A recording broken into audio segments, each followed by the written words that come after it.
this stuff rolling. Hello, everybody. I'm going to make sure I have all my stuff going here, and we will flare this off. I know I kicked this off a little early, but I want to make sure all this is set up. I didn't have as much time today to get as ready as I usually do, so I wanted to make sure I stuff the camera as well. Ah, there we go. Much better. Now I look crystal clear.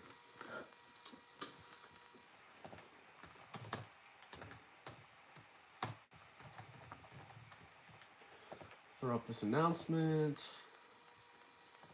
Hello, everybody. I'm just going to get this announcement thrown up. Make sure I got all my stuff ready for today, and then we will roll along. Visit community. And I'll tell you what, this cold weather stinks. I wish we still had some warm weather out there. It's getting harder and harder to stay as comfortable. Even in the house, it feels cooler even down here.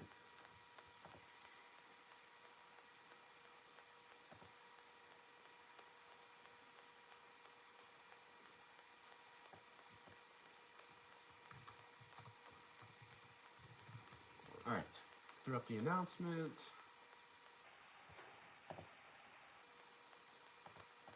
Perfect. Alrighty. I will give it just a brief moment. Hey, Debbie. Nice to see you. I saw your comment, by the way. I just responded back to it. Let's see here.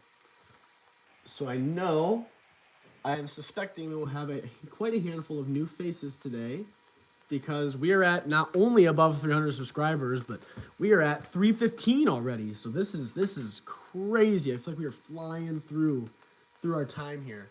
I also got, so I followed on this trend and got these new quarter zips here, because all these people seem to start wearing them. So I figured I'd hop on the bandwagon. So I got a bunch of them. So you guys will probably see these start to come out more often. I still have my polo underneath, don't worry. But I'm sure that these will start to come out a lot more often as we kind of roll along here. I'm gonna keep these on because it would definitely help to see. So I'm gonna wave my hands if you're watching the video back. Hello, if you're watching the video back. So I know I'm kicking this off, a minute early, but it's okay. It builds character. So for this episode, I'm going to, so if in case all of you haven't been able to notice quite as much yet, I've very clearly been catering these live streams to more of the Arsenal Advantage and Adjustments playlist rather so than the Bowling for Newbies playlist, because I believe that most of the people that are brand new won't benefit as much from these live streams, because a lot of the things that you're learning, especially if you're brand new, you just need time under your belt. That's just the harsh reality of things. So if you are someone who is brand new to the sport and things are confusing to you, I am here to reassure all of you that that is totally beyond okay. Don't, give yourself too much crap for that. Like, I promise, like, that's all a part of how all this stuff kind of works, right? So give yourself a lot of credit, give yourself some time, just make sure you're going out there and getting a good amount of practice. I know I was able to get an Arsenal Advantage video out last week, but not a Bowling for Newbies one. So the next video I'll throw up will be the Bowling for Newbies one. And I'm going to keep this kind of alternating kind of process going, because I suspect the Bowling for Newbies one will definitely, well, actually, I don't even suspect. I know the Bowling for Newbies one will conclude a lot faster than the Arsenal Adjustments one, because the next Arsenal Adjustments video is going to be, well, we're done with the bowling ball stuff, I believe, for the most part. So now we're getting into more of the, most like the other equipment that can help out. But then is when we're going to get into the nitty gritty, which I'm sure all of you have questions about even already. And that is, understanding how this oil is breaking down and what you should be looking for in your ball motion. And I'm sure all of you have come to find out very, very quickly that there is so much numbers and measurements and things that we can't see that are going on in real time, all the sciencey stuff when it comes to just what bowling ball you have in your hand. I mean, how you throw it, of course, dictates that as well, sure. But like, I'm sure all of you have found out very, very quickly that this is such a complex sport. And there is not one person in the world that knows every single scientific aspect of it, because you could go down rabbit holes into another rabbit hole. I mean, it never ends, guys, right? So with that being said, as I've said before, right, I am not a pro shop operator, and I'm not going to act like I am one, right? I have I have a little bit of experience with drilling balls and understanding layouts and stuff, but again, I think that almost becomes an advantage for us here, because I don't want to make things complicated, right? I understand things in the most bare bones and simplistic way that I have to understand it to, be able to leverage my knowledge of that into what I'm purchasing, right? And I think all of you have come to find out that the bottom line is, right, you have to bring different balls with you, right? Every ball is designed for a different purpose, right? And we learned that with, the cover stocks and, how susceptible these balls are to friction, especially in comparison to the old equipment, right? If you out there still own an old bowling ball that is just like plastic, or even if you have an old one, I used to have one, but I actually got rid of it, an old rubber bowling ball, I'm sure you've come to find out if you stepped away from the sport and came back, those bowling balls don't work well anymore because there's a million times more oil even than just these past decade than there was the decade prior, right? Like the sport is evolving, and it's evolving very, very quickly, not only with the equipment, but how people are delivering the bowling ball. And you need to make sure that you're staying up to date with what this equipment is trying to tell you, with how this oil is getting sloshed around, and how the way you are delivering the bowling ball is having a massive impact on the motion it's creating from person to person. So, all right, let's think. Let's rewind. So we understand, the different types of bowling balls there are, right? When it comes to cover stocks, and how, the susceptibility to friction can vary, right? The surfaces that are grittier will tend to have an easier time seeing more friction sooner, thus hooking more, versus the ones that are shinier and more polished. Those ones tend to be able to do less when they see that when it's gliding over oil, they have a harder time seeing friction sooner, thus creating a weaker, but not in a bad way, but a weaker as in it has more longevity. The latency in which the bowling ball is reading the lane will generally be much later. And you can even go as far as to, take almost a sandpaper sort of piece of equipment and apply that onto your bowling ball, or even a polishing sort of equipment and apply that onto your bowling ball to either increase the longevity or decrease the longevity, depending on what it is that you're looking for. Now, I was thinking about covering this later, but I think I don't know what I want to do, guys. I think I'm going to wait. I will wait. I will pause my thought there. So this super duper scientific part is the stuff that we can't see at all, and that is the guts of a bowling ball. So if any of you have had an opportunity to look up what a bowling ball core looks like, we can kind of have a picture of it and such. I could actually pull up a photo and flip my camera around here. So every single one of these bowling balls has a different look on the inside of it. Let me open up this image here and I'll show it. So just to kind of show you, right, if you're looking, this is what the bowling ball looks like when it's cut in half. I know it's like flipped and whatever, so bear with me, but you can see, this is the actual core. It's just a ball, and the rest is just, like the concrete shelling or whatever. This one obviously looks way different. This one isn't showing the shelling, but you see how all these look a little bit different? Every single bowling ball is equipped with a different one of these that makes it react differently depending on what it looks like. Hey, big fan, just wanted to bring up the controversy between cupping and scooping in the context of bowling, of course. What's up, Brandon? Nice to see you. So I'll answer that question. I'll get back into the cores here. So cupping and scooping. So that's a good question. I mean, cupping and scooping have a very similar motion, right? I mean, if you're thinking of scooping, I like to think of like a shovel, right? Like you're scooping, or you're coming and you're digging up. But cupping is almost, I think where the debate with that is with scooping, you're going from like open to close, like you're scooping something up. But what we want is to go from scooping to unscooping, not scooping up, but unscooping, right? You don't want to dig in there and get underneath it. You want to release the ball, let it roll off your hand. So that is the debate with that. But good question, Brandon. Good question. But so, where was I again? Apologies. Oh, yes. So the cores. So with these cores, because they're all designed different, they go through this very, very, very complicated process that is referred to as precession. Now, that word is extremely complex, and of course, Brandon, of course, by the book, let's actually see what the dictionary calls precession. Okay, it's giving me like Holy Spirit things. Precession meaning science.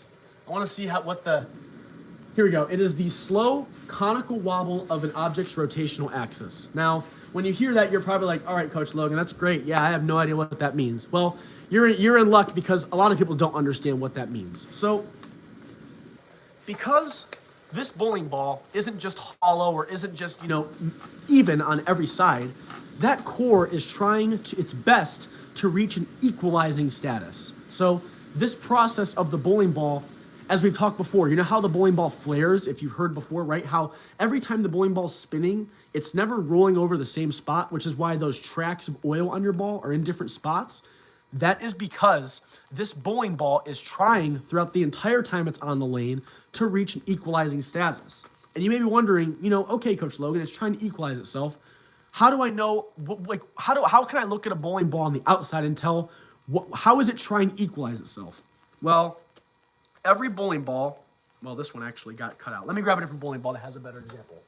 Every bowling ball has a pin, and this pin actually shows where, when the core was placed in the bowling ball, where the center of the core was. So if I have a big shape here and I want the core to come in like this, and it's facing this way, right? Because we know they have different shapes. Where they inserted it is where the pin will come in. On this bowling ball, you can see we have this orange pin right here. So I think you have 6 or 7 watchers. Congrats. All right, Brandon. So if you look, this pin is where, if I'm holding the ball like this and the pin is on top, right? The core was placed in like this. And this pin is showing what way it's trying to equalize. So what that means is however you release the bowling ball, it's going to come off, like for Debbie or Brandon or whoever else is out there that hasn't commented yet. I'm sure, hello all of you. For those of you that are out there, right, since we all release the bowling ball different, the mannerism in which it's coming off our hand in the mannerism of, how to the angle am I releasing it versus someone else? How tilted am I releasing it versus someone else? Depending on that will change where this pin is rotating on the release, right? So to kind of help put some example into this, right, I'll go on my chair here. So here we can see the pin, right? Let's say the bowling ball is rolling completely end over end like this. So it's rolling completely flat. So we can see the pin is rotating, pretty straight. Let's say someone else gets it at an angle, and now it's rotating like this. So now this pin is no longer rotating the same way between how 2 different people release the bowling ball. But because of how the cores are designed, people, this pin is trying its best to be parallel to the ground like this. This is the pin. Boom. This is where it will have the easiest time ultimately rotating over itself.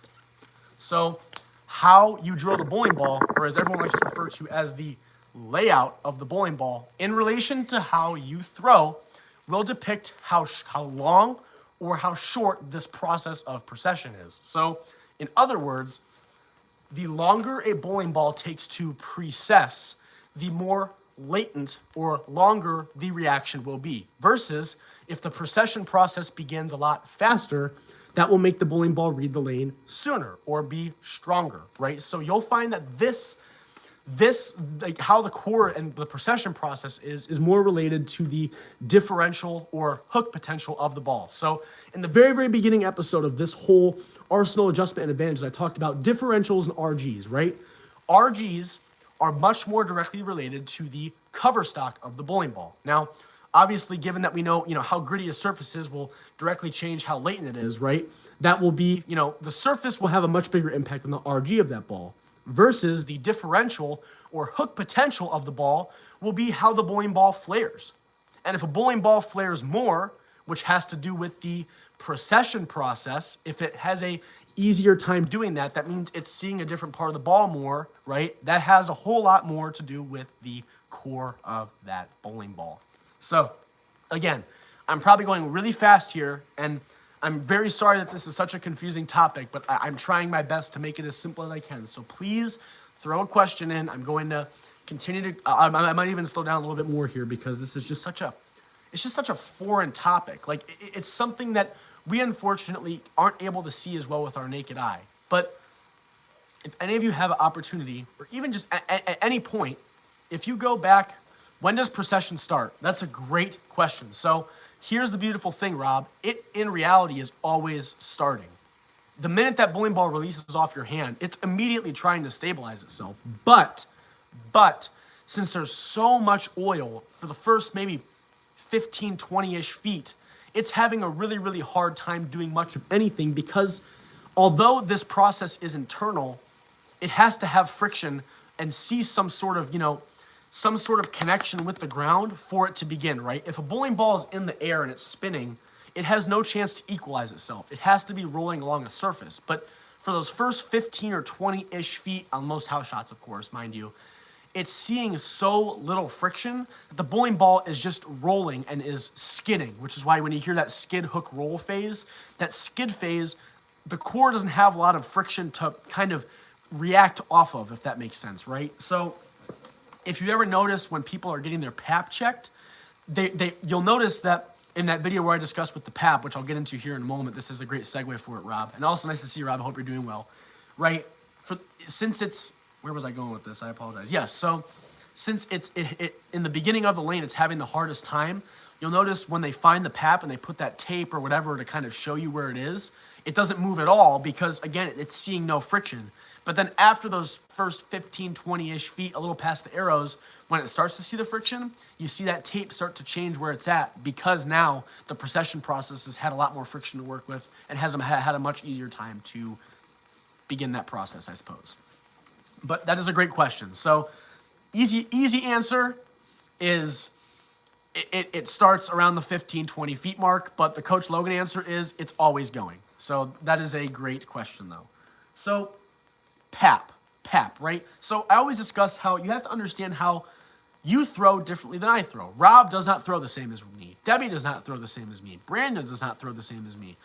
Anybody does not throw the same as me. And that's not a bad thing, right? You may throw similarly, but everyone throws different. So how can we measure as bowlers how differently we're releasing the bowling ball? Now, obvious ones are, your rev rate and your speed, but it's hard to kind of see with your naked eye immediately how much tilt and how much angle of rotation we have because this stabilization process of precession is making the bowling ball lose all of its tilt and lose all of that because no matter how tilted you have it and no matter how much angle of rotation you have, it's trying to stabilize to roll end over end in the direction that the bowling ball is going. So the bowling ball may start this tilted and this angled, but as it's going, it will slowly lose tilt and slowly bottom out, which is why those reactive bowling balls all of a sudden come in and then they stabilize, and now they're coming at the pocket. If the bowling ball never stabilizes, it's always going to run this way.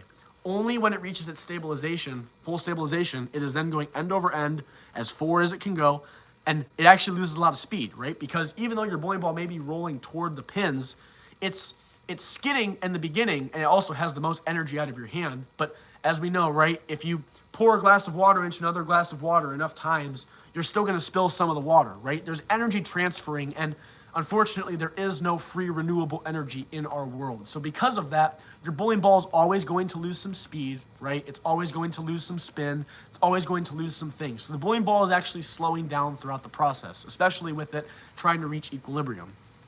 So how can we measure, what is our angle of rotation? What is our tilt? And that is a reference that we like to call PAP, which is positive axis point. Now, I have a buddy who bowls with two hands. How do I deal with that? Well,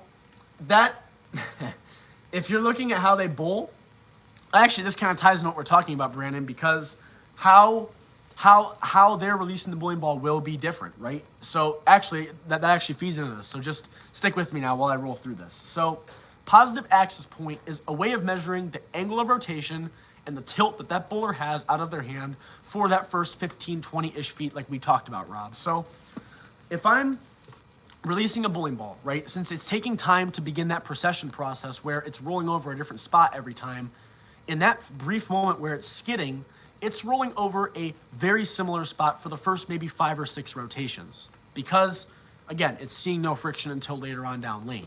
And because of that, if we think, okay, if an object is rotating like this and it's rotating at an angle before it starts to do goofy stuff, at some point right here on this side of the ball, I will help map this out.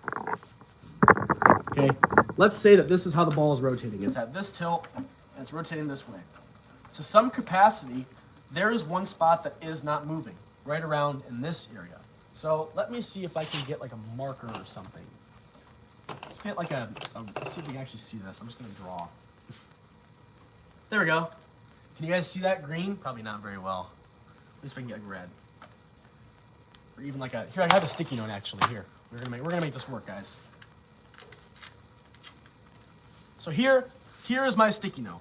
Let's say that I have measured a bowler's PAP and it is right here, right where this sticky note is. We can all see that, right? For the first 15, 20 feet or so, while this ball, I can't rotate it perfectly, this tape does not move. And you'll notice as it goes more, the tape will start to move around and do a bunch of different stuff. But for the first 10, 20 feet or so, this tape will not move. It will stay in the exact same spot. So by identifying this, this shows us how is that bowler's axis rotation in relation to their tilt, right? So a more tilty one would be more up, because that means it's rotating more at an angle. Versus if it's more rolly, that means it'll be more parallel to the ground. If it's more rotated, it'll be more rotated at us, right? Versus if it's more forward, it'll be more on the side. So again, where this is the positive axis point. So if you know a bowler's positive axis point, this is how we depict where we are going to punch the holes in that bowling ball. Because if I have a fresh bowling ball, no holes in it, okay? Let's say it's just a completely not punched, there's no holes, fresh out of the box bowling ball. If I put the holes in one spot for me, and you tried to throw the same ball, because our pap is not the same, that bowling ball is now going to have a different motion, right? So going back to your question, Brandon, right? If you have a two-handed bowler that is throwing it, this much more revolutions, this much more speed, this much axis rotation, this much tilt, and you're throwing it differently, that causes the ball to react in a different way, right? And going back to make things easy for us again, right? The more rotation it has out of your hand, the more long and snappy the ball will look, right? Because again, think of the car analogy. Versus for tilt, the more tilt we have, aka the more it's like a UFO as opposed to a tire that will cause a similar motion. The more late the bowling ball will react because it's tilted, right? Especially now that we know this process of precession where it's slowly bottoming out to be perfectly flat.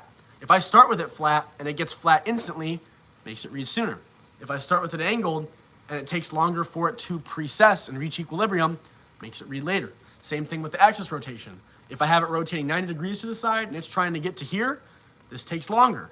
Versus if it's only rotating this much, that doesn't take as long, meaning it will read sooner. So your pap is what dictates how you get your bowling ball drilled. So if you have a bowling ball and the pro shop does not know your pap and you do not know it, ask them, hey, can you please measure my pap? Because I could sit here and tell us all the way we could do it at the house, but I would never ever recommend to do that, because going to a pro shop, having them who have the tools necessary to do it will be always 11 times out of 10 will be better and more accurate. So let's say you have your pap and you tell the pro shop, right?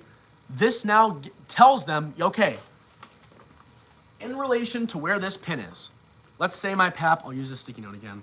I'm just making something up here. Here's the pin, here's my pap, okay? How far away these are and where it is in relation to your pap will change your ball motion. Sometimes I find myself cupping in other life situations. All right, Brandon. So here's, again, completely hypothetical. Let's say this is a bowler, right? Pretend these holes aren't here, right? This is their pap. So where did my sticky note go?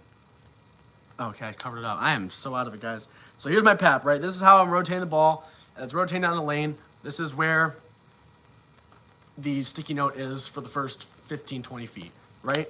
So where I put the fingers in the ball will be where that pap is, right? So in this situation, in relation to the holes, it's right a finger length away from the middle hole. But let's say I put the holes in a different spot. Let's say I put them here instead of here.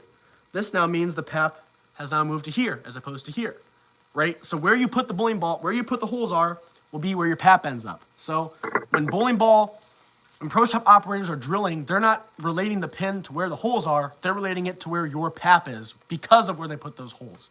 So that's the common misconception there.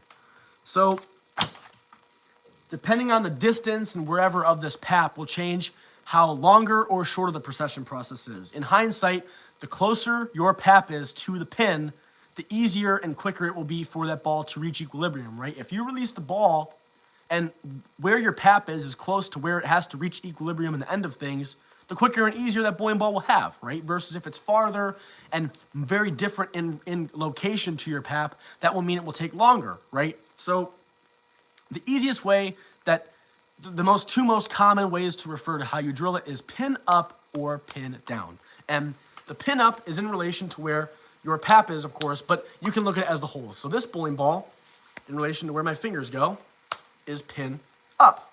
Pretty easy, right? And then if it was down here or below my hand here, right, that's a pin down. Now, you may be asking me, okay, let's just make it simple without me going into too much detail, right? Pin up and pin down. Pin up bowling ball, like what we have here. This is a pin up bowling ball, okay? A pin up has a easier time reaching that equilibrium sooner. The process of precession is sped up or faster. So what that means is the bowling ball has more flair, it does things sooner, and will read the lane sooner. Latency will be brought back. Versus a pin down bowling ball. So since I only bowl with two hands, let's make it a pin down. This is now a pin down bowling ball. Let's say my hand goes here. The pin is now below where my fingers are. Because the pin is now below it, this will make the process be smoother, more elegant. This will make the precession process take longer. Now, again, how the bowling ball's core is designed is still going to have a, in general, how long it will take the process of precession. But you can make it, you can pull it a little bit closer to you or push it a little bit further than where it's set to be, depending on how you drill it. And I'd like to preface this again because although this process is complicated, and it is important to understand how you lay out the bowling ball, big takeaway, how you lay out the bowling ball only accounts for about 10% of the ball motion of that ball. That's not a lot. And if you're a professional, that 10% makes a big difference, right? But for all of us that are bowling on leagues and stuff, or for those of you that are bowling in regionals, and you're not on television, which is everyone here, unfortunately, as awesome as it would be to bowl on television, right?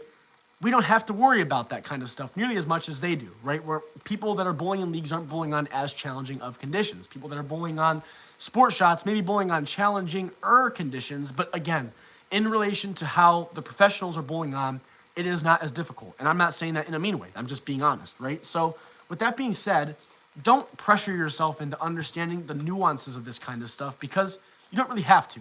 As long as you understand the overarching concept of this, this will help aid in your understanding of ball motion, aid in your understanding of what you should be looking at, and understand, okay, if I have a bowling ball, and I want something kind of similar, the RG and differentials. That's the bottom line. I'm trying to put some more insight behind those RG and differential numbers. So a big thing that I need to preface here as well when it comes to ball motion, a lot of people can't notice right away. I talked about it briefly in the video, but I still think it's important to talk about, is this concept of running into bowling ball motion where the ball rolls out. Now, many people hear this and they might think, oh, what does that really mean? And for the longest time, I struggled to understand what rolling out really meant. And I will make this in the easiest possible way that makes sense. We know that there's this process of precession. And if you've been tuned into the pathway of learning, you know how important it is to have continuity, right? If you want to hit and have the bowling ball go through the pins the correct way, it has to have that drive. We want the correct amount of deflection, right? And if the bowling ball doesn't have a good amount of energy stored up to go through those pins, that means we'll have an easier time of deflecting, right? Or on the contrary to that, if the bowling ball has too much energy going into those pins, it won't deflect enough. Now, managing this is a very, very daunting task, and there's nothing more frustrating than being in the pocket but struggling to manage how much continuity you're getting out of the bowling ball. And that's hard. But something that you never, ever, ever want to run into is where that bowling ball is not storing up enough energy at all. And no matter how close, how accurate you are in the pocket, it just will never carry because you could throw a marshmallow at the pins and it'll probably hit them harder. So this process of precession, right? We want to have this process of precession concluded by the time it's hitting the pins, but we want it to be concluded close to the pins, right? Because if it's reached equilibrium and it's going through the pins, great. But if it reaches equilibrium too quickly and it no longer has any, right? If it's stabilizing itself to end up going straighter than how it was released, if it reaches equilibrium, but it's late, it still has some drive going to the side. But if your bowling ball, if you release it with this much angle of rotation, whatever, and it equalizes and you'll notice it because you'll see it and it'll hook, and it doesn't really have that left movement or right, if you're a lefty, movement anymore. It almost kind of bottoms out, and it kind of sails almost in a way straight, because the process of precession occurred so soon and so quickly. Your bowling ball lost all of its continuity. So a lot of bowlers get so screwed over by this because it's super duper subtle. Sometimes it's easy to notice, especially if you're at league and you want to notice it, what it looks like to your eye. Watch a bowler. You'll tend to find this in the more senior bowlers in leagues. If they have super duper slow ball speed, you will notice it right away, because since they struggle to get more speed out of it, and they get still a good amount of spin since they struggle to roll it more, you'll notice the bowling ball will be rotating and it'll reach equilibrium, but you'll see it'll go, and it ends up almost in a way going straight for the second half of the lane. When the bowling ball has no energy left, guys, it will never drive through the pins the correct way ever. So you need to understand this concept of rolling out, because I've talked about how there's ways to adjust. I've talked about how there's ways to, because the obvious answer if your ball is rolling out is to get it to stay in the oil longer, right? If I can get it to stay in the oil, that will lengthen the process of precession and make it have more continuity later. Great concept. But in those situations where you cannot, for the life of you, whether it be depending on the conditions of the oil that are out there, or whether that be because you just, to put it simply, don't have the versatility or comfort in releasing the bowling ball in a way that will increase that time of it going through this process, then that's the bowling ball telling you, hey, you need to stop throwing me because I am never going to hit the pins and strike. Now, I mean, if you want to ring 10 pins for 10 frames in a row, be my guest. But identify this and find a means of formulating a response to it, whether that be grabbing a weaker bowling ball that has an easier time storing energy, or moving more to the left and getting it to roll through the oil more, or whatever it is that you find to be advantageous to you. You need to understand when it's happening. So again, to put it simply, if the bowling ball uses up too much of its energy too quickly and it no longer has any energy going to the side because all the energy is now going forward, the bowling ball will always over deflect just about every time. You might strike it once in a blue moon if you're super tight on the head pin, but even still, you're almost in a way throwing straight basically. How close to the pin should it happen? Great question, Rob. So it kind of depends on what you're throwing, obviously, because if you're throwing like a urethane where the process of precession is like pretty much darn near instant, you'll notice they almost kind of every time roll out. So optimally, I would say once that oil line cuts off is when, at the latest, maybe 5 feet after the oil line cuts off, depending on what you're bowling on, is about the latest that you'll want to, like the earliest that you'll want to see it start to do that. So if it's a 40-foot pattern, right, if the bowling ball is going, and it cuts off the oil, and then it reaches that equilibrium, perfect, right? We want it to respond most heavily when it sees the friction. But if it's going, and it hasn't hit the oil cutoff yet, and you already see it starting to bottom out, that's your red flag. So dictate it based off of where the oil is cutting off. But on the contrary to that, if you're throwing something that's super duper strong, you may notice it bottoms. You may notice it doesn't have as much of that side momentum. But if it's going and it still has, if you still see it not rolling dead straight anymore, rolling completely end over end, you're good.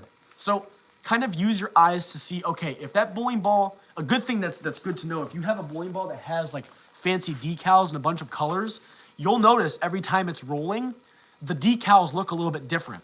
So if the decal looks the same toward the end of the lane multiple times the ball rolls over, you know it rolled out. But if every time it's spinning, the decal looks a little bit different, that means it's still processing. It is still storing energy. It is still having that inertia going to the side, right? That's what we need. Because ultimately, if you see that bowling ball's decal is not changing because it's not processing, you're basically bowling straight at that point, Rob. You're basically bowling straight, right? Because that means the bowling ball has no angle of entry either, right? If the bowling ball is using all its energy so quick, the angle of entry will be like a degree or two versus 4 to 6 if you get it to go down lane more. So judge it based off the oil cutoff. Easy answer. Hard answer, see how that bowling ball's decal looks as it's rolling down. If you see the same thing multiple times before it hits the pins, that means it likely rolled out. So you can kind of gauge it, obviously, with your understanding of deflection. If you notice your bowling ball is deflecting a lot, that's another way to tell. Another common way to tell if it's happening, I know you all been there. Here's one that happens a lot. You're bowling, and you're struggling to kick out the corners, right? Let's say you miss to the right. Bowling ball does not respond back to the pocket at all. Let's say you miss, like, let's say you're arrows person and you miss your arrow a board to the right, and you're on a house shot, and that bowling ball goes, and it barely even makes contact with the 3-pin. Nope, that means the bowling ball is seeing so much friction right away since you got it to the outside, and it instantly did all the processing, and it rolled out so hard that it had no chance of hooking back to the pocket. That is a great way to tell, because I know all of you have been there, right? You're like, oh, I missed to the right. It should hook back. Oh, my God, the bowling ball died and bottomed out. That is how you know it's rolling out. Immediately. So you can move right and play into the friction out there, but that's just going to speed up the procession process even more, right? So again, you have to kind of pick and choose your battles. But watch how that decal is changing. Watch how, see how your bowling ball responds if you miss. When the ball reaches equilibrium, do you mean the core? Does it process to the pin? Yes, correct. Correct and correct. Yes, the core is now processing in relation to this pin. This pin is now parallel to the ground and is now rotating end over end. So like in this instance, right, see this motive and this Venom logo? If I'm watching it spin and I see this motive, and I can't rotate it perfectly here, Rob, bear with me. But if I see this Venom and motive logo look the exact same every time it's rotating, it's reached equilibrium. But if I watch it and it's doing, see how the motive logo is changing where it's going? That's how you know that core is working to make it reach a different spot. That's the bowling ball. That's why it flares. Because that core is trying to reach equilibrium, that is the process of it doing that. Great question, but you nailed the ballpark on both those, right? The equilibrium is in relation to the pin on the ball, since that's how the core is laid out and placed into the ball. And it is processing in a relation to that pin. Now, if you have an asymmetrical ball, you may notice, now this is where the pin was, but you can see I got it filled. This right here is where the asym is. The asym is offsetting the core. If it's an asymmetrical one, so I know you were asking about this, it's offsetting its equilibrium reaching point to this logo. It might have a little different one depending on what ball you have, but this is how much that center of gravity or that equilibrium reaching status is offset by an asymmetrical core. So that is what you're based on. Equilibrium is when it reaches the pin. Yes, the pin, or when it reaches this if it's an asymmetrical bowling ball. And the name for this is, I think it's PSA, which stands for, let me see, I don't want to make sure I say the wrong thing. PSA. Preferred spin axis. Yes. So the pin or the CG. So the preferred spin axis, and that's pretty, right? That's a pretty easy one, right? This is the preferred spin axis if you have this. That means your bowling ball is offset to some way or is designed in a mannerism to where the pin is not where it reaches equilibrium. If you look at this ball, you notice how this one only has a pin? That means that where it is attempting to spin end over end on is in relation to this pin. Versus this ball that has this preferred spin axis. This is where the pin was, by the way. This one has a pin and a preferred spin axis. This preferred spin axis overrides this pin, where this pin was. Does that make sense? So it's in relation to what kind of equipment the bowling ball has, right? So if your bowling ball is symmetrical and isn't offset in some way with how it's placed in the bowling ball, because some can be placed in an angle, they can be placed in whatever things that they have when they're manufacturing these balls, right? If it's not offsetting the equilibrium reaching point, this is your equilibrium. If some sort of way the core is designed or placed in the ball is offsetting it, this offset point is now where it is attempting to spin end over end and reach equilibrium. Great question. Forgot to cover that earlier. Great question. So, again, kind of an odd one. Now, I also want to kind of preface this as well. And I know that this isn't normally within my, I guess, sort of scope of this, but it's a story. It's a story that I actually have to share with all of you as of just this past weekend. Actually, just yesterday when I was bowling on Saturday. So this is a harsh reality for some people, but I've known this bowler for a little while. I've texted him back and forth. This is my first time bowling with him in a league, but he's known me from friends through friends. And I think this is an important story. So he said, hey, coach, I started following your YouTube channel and everything, and, I appreciate everything you're doing for me and everything. And he's like, I'm looking for some new equipment. Can you help push me in the right direction? And I said, yes, what are you looking for? And he described me what he's looking for. He has a baseline understanding similarly to what I've taught to all of you thus far. And he said, I understand, my PAP and stuff and all that. He's very, very, very knowledgeable with that, even probably more so than I am at this point. And he said, what bowling ball should I get? And I said, wow, I'm kind of surprised you're asking me that. For the sake of this story, this is not his name. I'll call him Drew, right? I said, wow, Drew, you still have a lot of bowling balls. How often should I get my ball resurfaced? Depends on how gritty you're putting it, Epic, but I would say every 10 to 15 games or so on average. You can shoot for 10 if you want it to stay, because every time the bowling ball is rolling over, given that we know how much oil is out there, it's seeping into the ball, especially if it's a reactive ball, and is thus removing the grit out of that surface and making it shinier. So if you want to have the most similar ball motion as when it was when you first sanded it or gritted it down, every 10 to 15 games, preferably 10 games. Good question, and good to see you, Epic. I hope you've been doing okay. So for the sake of the story, I'll call him Drew, and I was like, wow, Drew, I'm surprised you're considering looking at different bowling balls because you already have 12 to 15.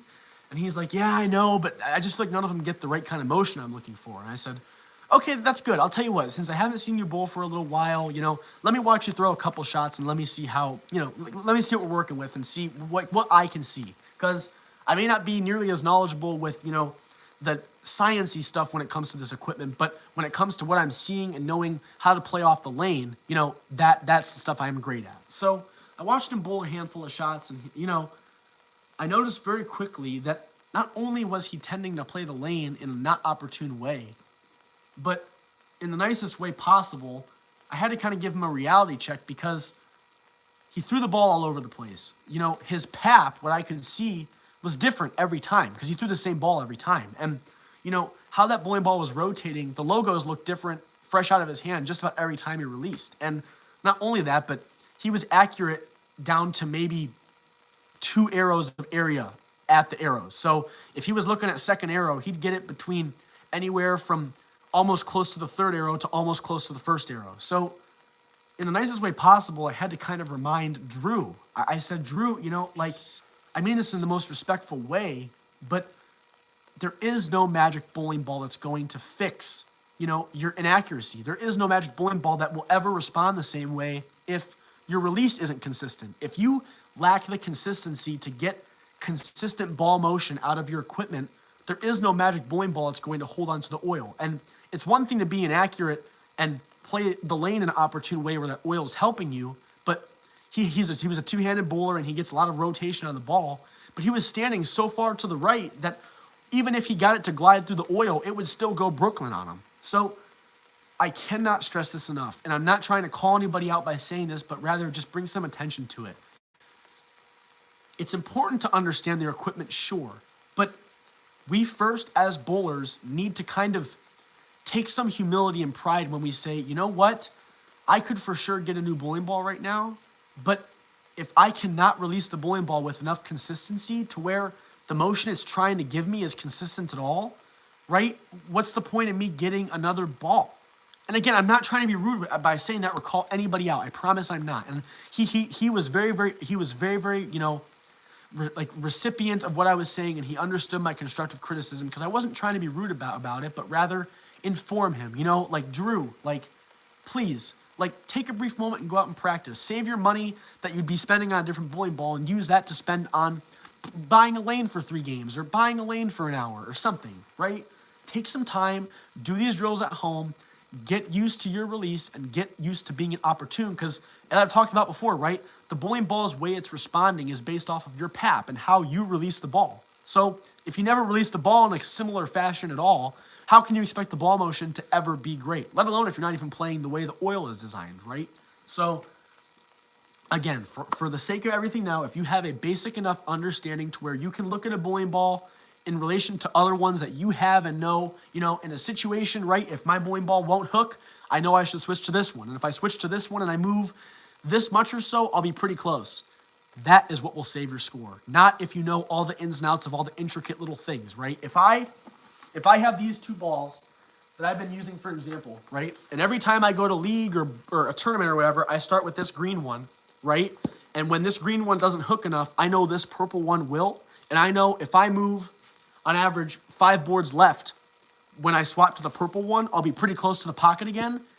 That is what saves your score. Not because I know, oh, the RG is 0.15 different on this one than this one. And oh, because the procession process occurs, 5 feet shorter. Not because I know all of that, but because I know, in general, what the difference between my equipment is, right? So you have to know your own equipment enough after you are consistent enough with it, right? If I throw this ball and one time I throw it, my pap is here. Next time I throw it, my pap is here. Next time I throw it, my pap is here. Next time I throw it, I drop the ball and my pap doesn't even exist, right? Like, if you have no consistency in the physical side of it, the way that this is trying to process will always be different, right? But again, know a basic enough understanding. That's why on all these challenges, I've been having you guys chart out your stuff. So now you know if you're struggling to understand some of these concepts, go look at your chart. If I have 3 balls, like let's say I have my weakest one's a blue one, my one that bridges the gap is purple, and my strongest one is green, right? And I can look at how I've charted those to know what the differences are. If I'm throwing, my one in the middle that's blue, right? And I know it's not hooking enough, well, if I didn't know what my equipment was, I wouldn't know what to switch to. But I know, oh, my strongest ball is the green one. So switch to the green one. Easy stuff like that. That's the easy stuff. Can you make an arsenal suggestion for a 5-ball tournament bag with layouts? That's a great question. Well, again, I think it's very dependent on what you're bowling on, right? But in relation to what you're bowling on, right, do the homework. It helps. I know struggling, it works. Yep, see, exactly, Debbie. So, Rob, that's a good question. So, when it comes to layouts and stuff, I like to think of this of golfing. I think this is the best way to put it, right? So, if you need a spare ball, that's your putter, right? If you need a spare ball, bring a spare ball. If you don't need a spare ball, we'll skip that. If you can flatten your hand, good for you. I don't have that luxury, Rob. I'll admit to it. You'll want some strong piece, right? Usually something that is going to read the lane sooner, the fastest processing ball you have. So something like a solid. Maybe go pin up on it so it reads even sooner, right? Then you need something that might be kind of like a hybrid or maybe even a sanded down pearl ball to kind of bridge the gap between your super duper strong thing and your weak stuff. So get like a sanded down pearl, maybe like a phase 2, go pin up on it, something like that to still have a smoother motion, right? But still read a little bit later than your strongest piece. Then is when you'll have your different sorts of reactives and maybe even throw a urethane in there. So if you don't bring a spare ball, swap it out with a urethane. I always recommend you bring one so long as the tournament you're going to provides you to roll one, right? Go for a pin up and pin down similar pearl ball so you can control, once that oil pattern accentuates after that splash zone has been created, you can swap to the pin up ball to get it to read before that additional splash zones come out, right? And then if all hell breaks loose and you can't get good motion, you've got a urethane in there and you've got your putter, which is your spare ball. My driller likes dual angles. He would want pin to pap distances. Well, I mean, I could obviously tell you some distances, but I don't know your pap off the top of my head. Better yet, I don't know what exact equipment you have. Tell you what, Rob, could you shoot me an email with your measurements and such, and I can get back to you, or maybe even toss me like what equipment you got and how you got the holes punched in it, or even if you don't have like all the stuff you want and you want something else, or like some recommendations on my end for balls to look at moving forward. That would be, I think, would be the most ideal, because I could sit here and give you theory and stuff on what to bring, the overarching concepts, but if I don't have your exact measurements and such, I can't give you a very detailed analysis. Plus, it takes me a little bit of time to review the numbers if I've been given. So if you could toss me something and give me some time to actually review it and give you my most detailed analysis I could give you, then I'll be able to answer it a lot more effectively. But I still think this is a good concept for me to talk about here to everybody, because this stuff matters, right? Like, many people think, oh, Coach Logan says I shouldn't worry about it. It only makes 10% of ball motion, blah, blah, blah. It still matters, right? Especially with this rollout concept, right? If you don't know what this procession process looks like and, how the decal of the ball looks different, right?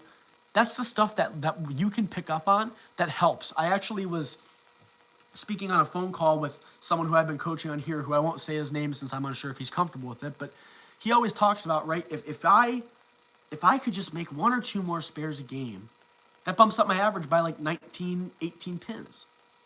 I mean, let that sink in for a minute, right? If you just make, if you just string together one more double a game, if you get just a couple more spares a game, or if you split 1 or 2 less times a game, that's 15 to 30 extra pins of average you're getting for that game.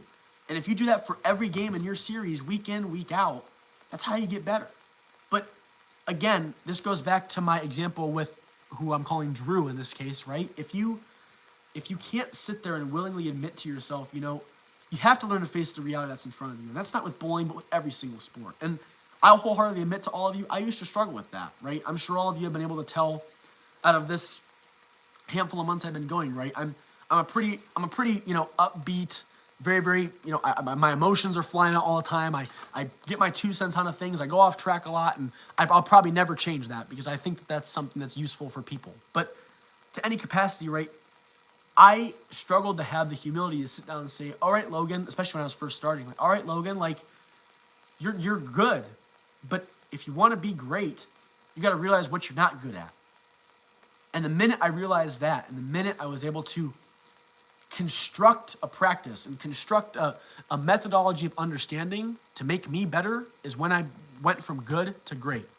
That is what the pathway of learning is meant to do. It is meant to break out all the BS that you've had in your mind and the misconceptions and make you understand, all right, if I want to fix something and be optimal physically, this is what I got to change. And then segueing into this stuff, into the arsenal advantage and adjustments, now all right, I throw the ball well, but if I don't know what the heck is going on with my equipment, right, I don't know how I could ever expect to score well, right? That's almost like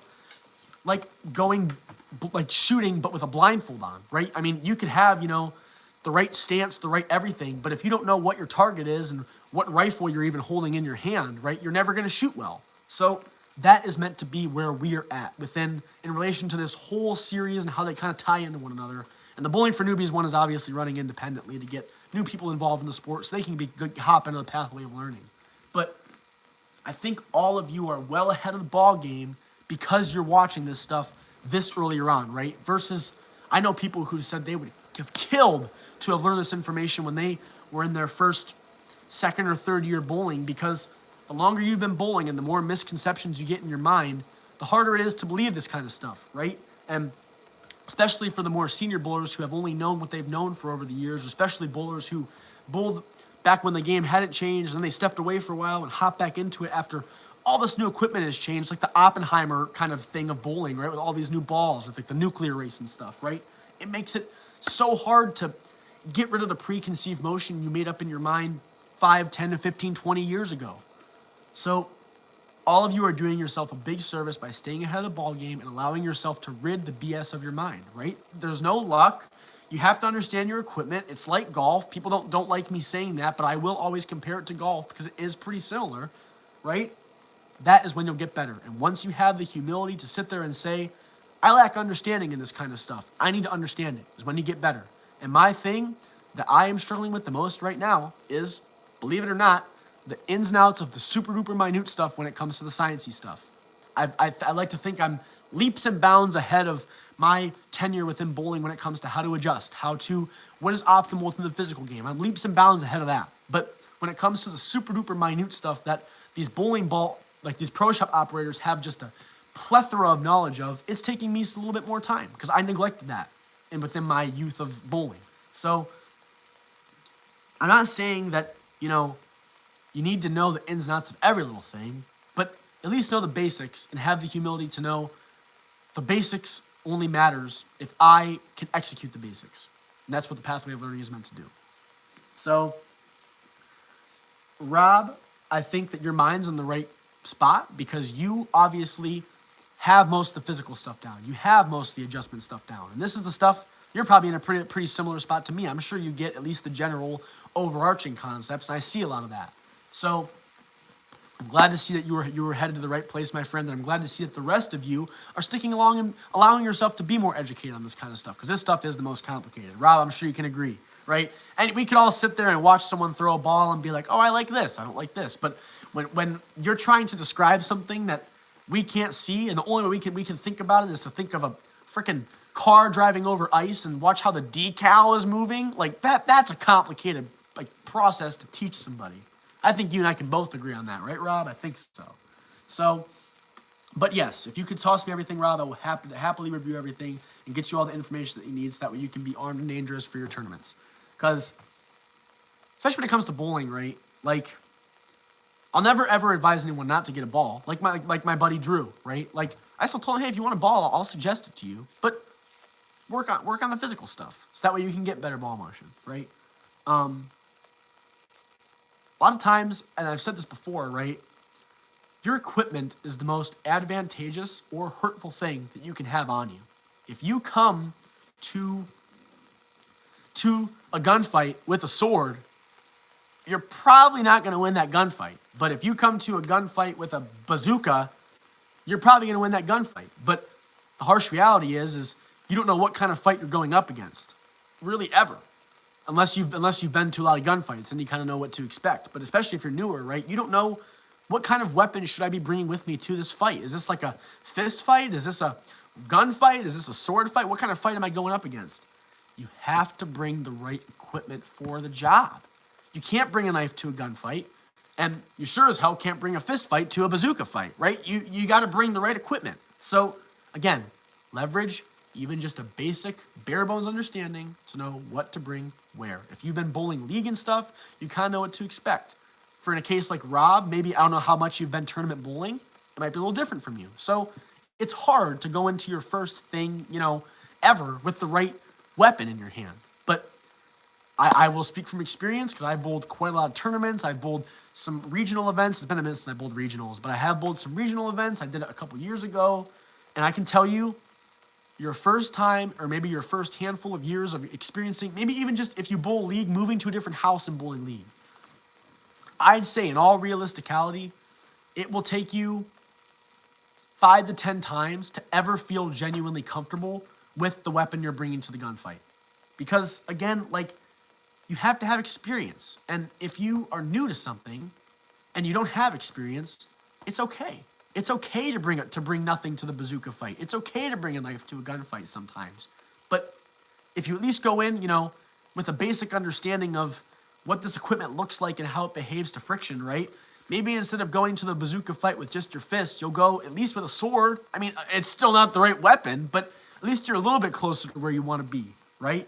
So again, understand the rollout, understand the process of procession, understand when you present a bowling ball to a driller, that they need to know your PAP. Big 3 takeaways, right? Because as all of you will come to find very quickly, if not pretty much darn near instantaneously,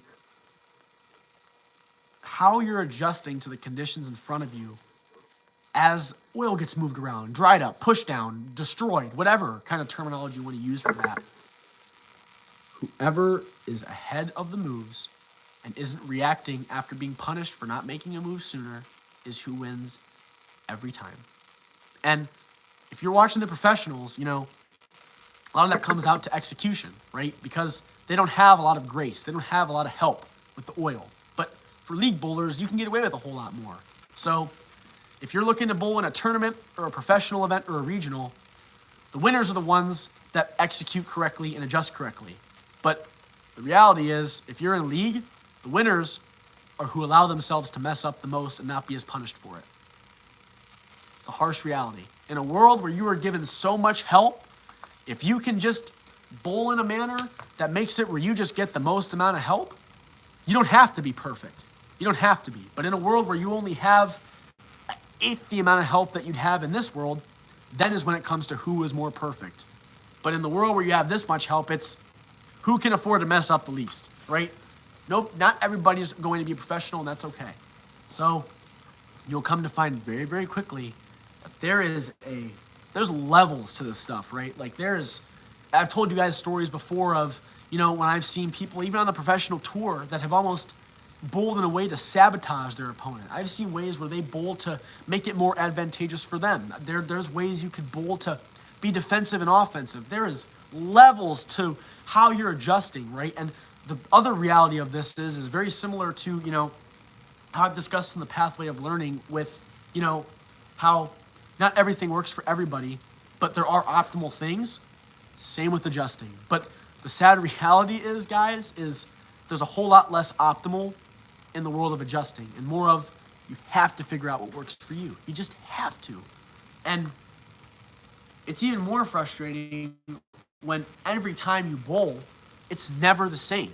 It never ever is, because who you're bowling against changes it. What equipment they're throwing changes it. I mean, you could be bowling up against the same team and not even be in the same position. Because, like let's say last week you bowled, Team B, and this week you bowl Team B. Same 5 people, and you have the same 5 people. It's not even going to be the same. $1,000, it'll never be the same. I bet you my life savings will never be the same. You know why? I know it won't be. Every lane is different. The humidity changes how tacky the lane surfaces are, and how the heat of which the bowling center is in changes how susceptible the oil is to being soaked up as opposed to being pushed out, right? The humidity will change how sticky your feet are if you slide.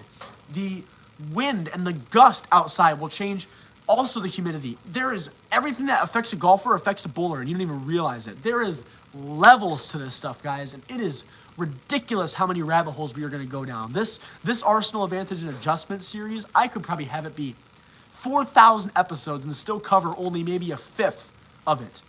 There is levels to this stuff. So I am so beyond excited to get into this stuff because although, again, I'm going to go through the bare bones basics, you need to understand your equipment.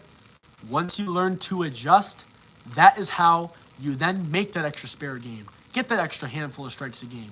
Don't split as often in your game. That's the stuff that matters. But you have a much easier time adjusting if you understand why your equipment does what it does.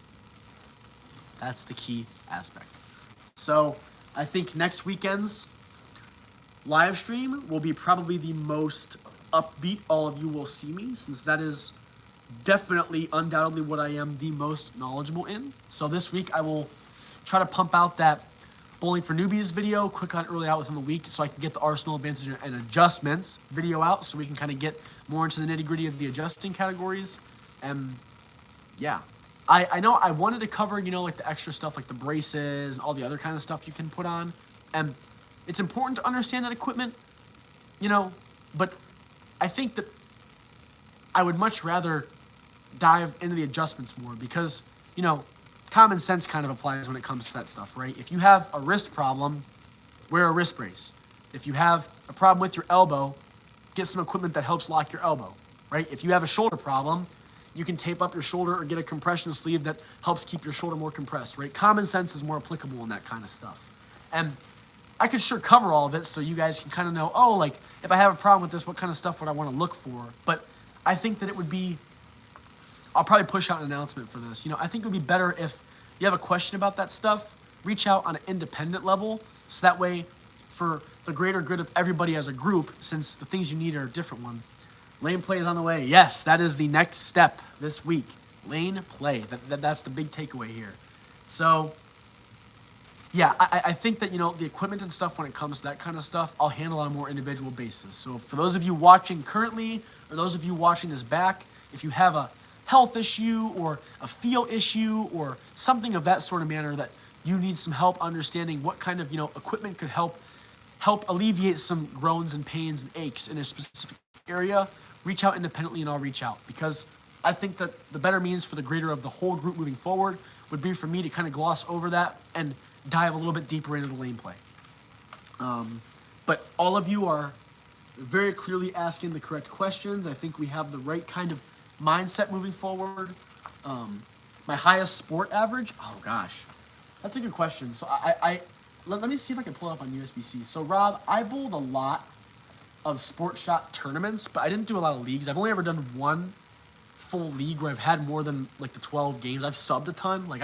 I've subbed for a bunch of different guys throughout when I was in school, and I even subbed for some sport shot stuff here every once in a while. But let me see if I can pull it up. I don't even have the bowl.com website pulled up. Let me see. Find a member. I want to say last season, the only one that I had actually bowled that has average listed down for me. I want to say it was $190 or so, and that was my first full-time bowling at it with a full league. I would say if you took all the games that I bowled, like subbing and stuff that didn't get pumped into my average, I want to say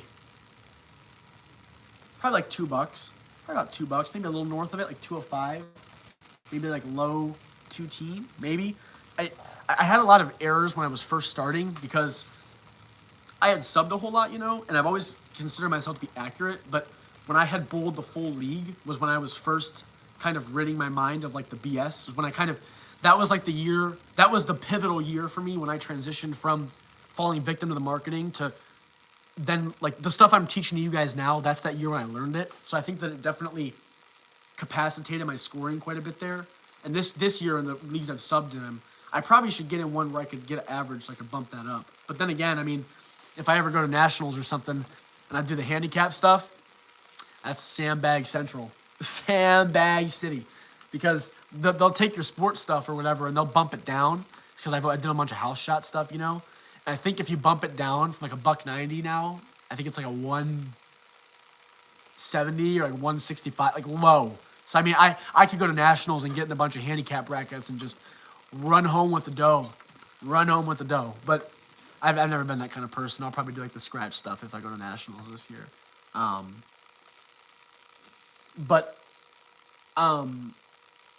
It's definitely different, especially with the lane play that I've come to realize.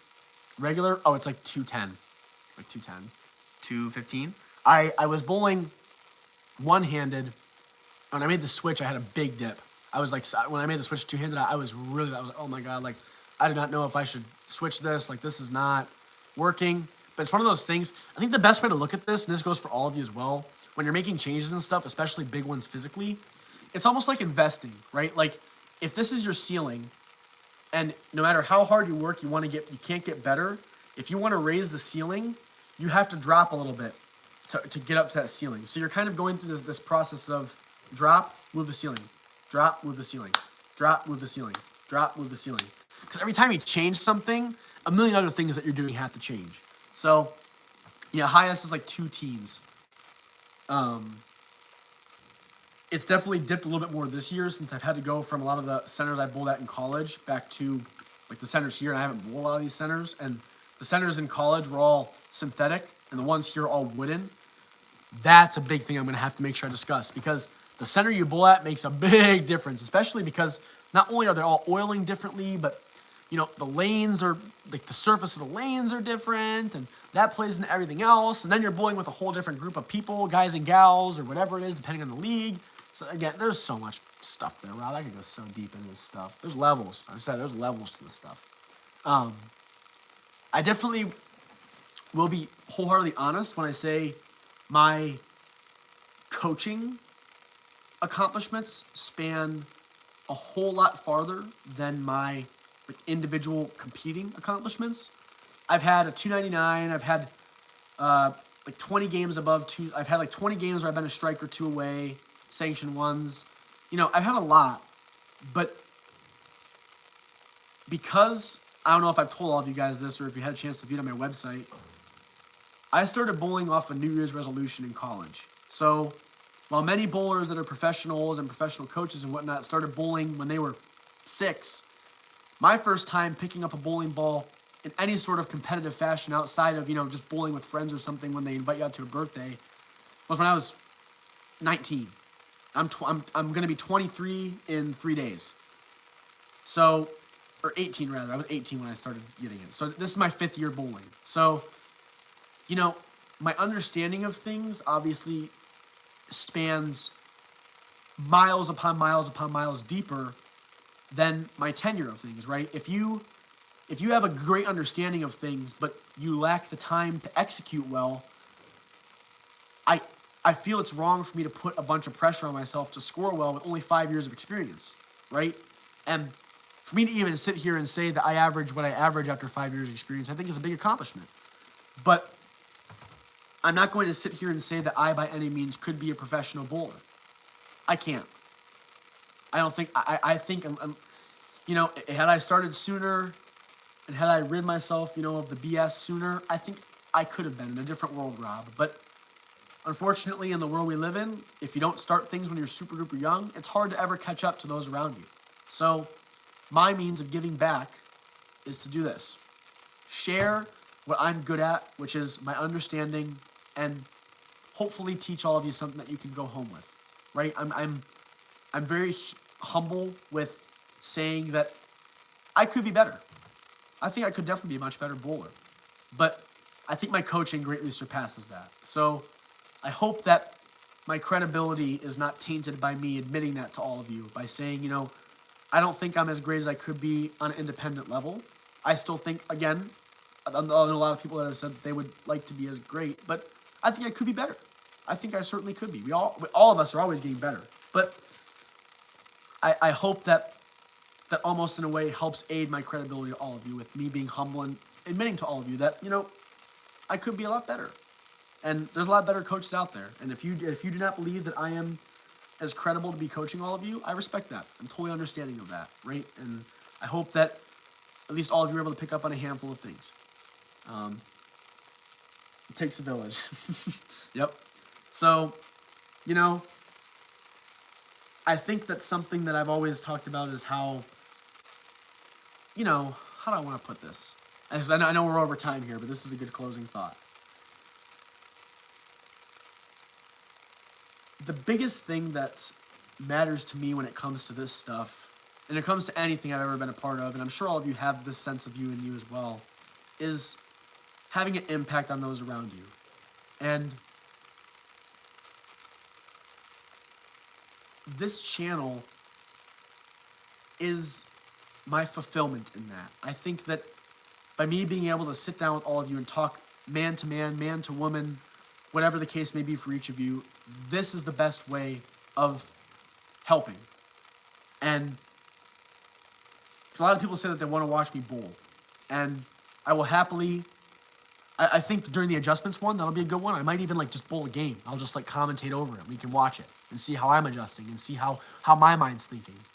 And I'd be lying, even with me averaging what I'm averaging, to say I'm not a little worried to record myself bowling for all of you. All of you have seen clips of me throwing and whatnot, but I'm worried that some of you might not find me to be as credible.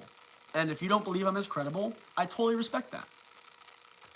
But I like to think that my knowledge spans a lot more than my execution, simply because I just haven't been around as long as some of you. Rob, with how you throw the ball, you've probably been bowling for a bunch of years. And if you haven't, then hey, great on you. You throw the ball really well. Debbie, I'm sure you've been bowling for quite a handful of years. Epic, I know, is just getting into it. I know we have a handful that are just getting into it, Great for all of you. So, again, just bear with me now. I'm going to be as open and as honest to all of you as I can be. Keep moving along here. I think that we've gotten very, very far. I think I've gotten a whole lot farther than I thought we'd ever get at this point, to be honest. We're getting real far. So we'll keep pushing along here. I'll be sure to keep on pushing out content for all of you guys, and, we'll keep on chugging through. And obviously, if you have any questions and stuff, I know I say this every time, but I'm going to sound like a broken record by the time the channel, by the time we're even at a bajillion subscribers or however many subscribers we end up getting to, right? I will continue to make sure to harp all of you, ask questions, right? Pick my brain, ask me the stuff that I know that I will have the biggest impact on helping all of you with. And as we get more into these series, especially in the adjustments category, this is so important to ask questions. This is so important. This is so important, especially if you haven't had an opportunity to reach out on the website that I've had linked in the description of the channel to schedule a one-on-one independent, coaching session or schedule a call or whatever, right? That's the best way I can spread my wealth of knowledge to all of you. So reach out, leave comments, suggest it to your friends, whatever it is you want to help out your bowling, because that's what I'm here to do, right? We're not here for me to talk about myself and talk about all this stuff, because nobody cares about that. I care about you guys. That's what I care about. That is what my sense of fulfillment is. I could wake up the next morning only averaging 160 and not care if it means I'm helping out all of you guys. It does not matter to me. So again, thank all of you so much for your support. It means a lot. I'm very, very proud of each of you to see where all of you are coming. I'm glad to see that we are getting the right sort of questions, right? I think we're getting a whole lot more knowledge, and I definitely hope all of you are improving your averages. And if you're not, again, to raise the ceiling, you got to drop a little bit. Allow yourself to experience the drops, work on the things, and we'll get a lot better. Of course, Debbie, I hope you enjoyed it. Rob, it was good to see you. Epic, it was good to see you. Brandon, it was good to see you. I'm sure Dan's in here. Good to see you.